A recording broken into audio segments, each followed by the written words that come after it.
Okay, I think they're summing it up for me. I think it is that we love not knowing. We love not knowing. We actually love not knowing.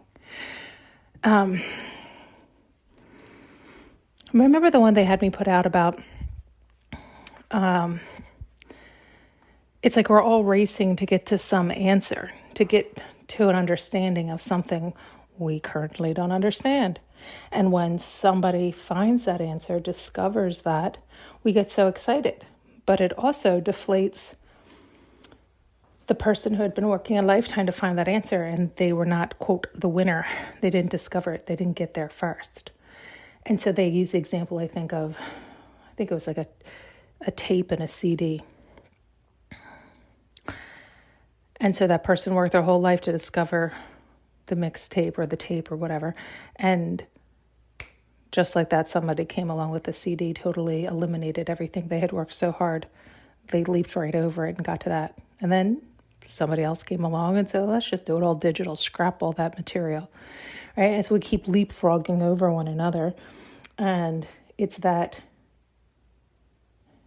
like that race to some invisible finish line that keeps everybody going and excited to finding more comfort and more joy for all of us to live in more joy and more comfort, more excitement and more discovery, more imagination, more ideas, more.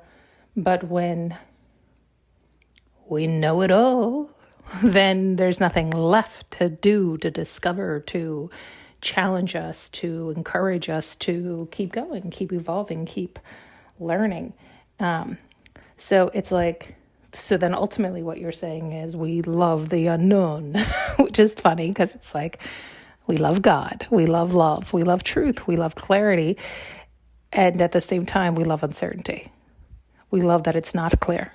Because if it was all clear, we would get bored. So that explains, like in the last one when they showed that I enjoy talking with them. I don't get bored with talking with them and learning from them because it would take 4 bajillion lifetimes for me to fully comprehend everything they share with me.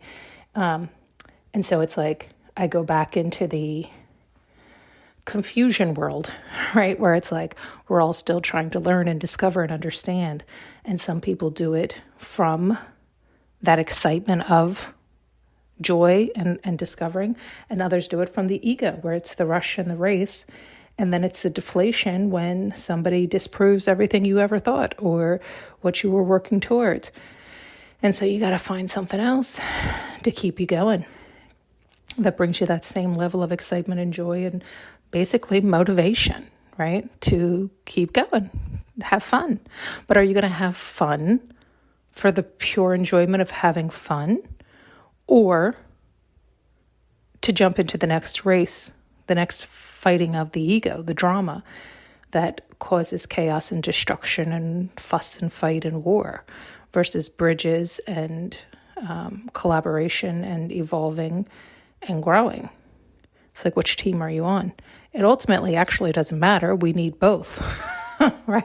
You need the balance of both, which I know to me it sounds comical because my automatic thought is, no, we don't want any bad. Oh, naive little child, right? Like if it were that simple, and I suppose it can be. And, but again, it's also partly what drives people, right? It drives people to have a problem to solve, to not know the answer. That's what drives people. So the people who do things that we do not like, it drives them to come up with a solution, with a bridge, with a understanding, with a way for them to see it our way, give them that sales pitch.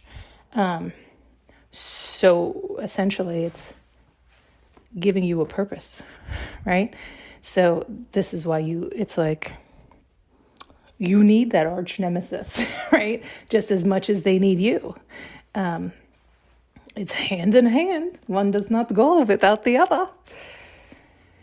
Oh, right? Like I just want to say, we're so simple. We are so simple. Thanks so much for tuning in and listening. You can now purchase an audio journey with me using the link below.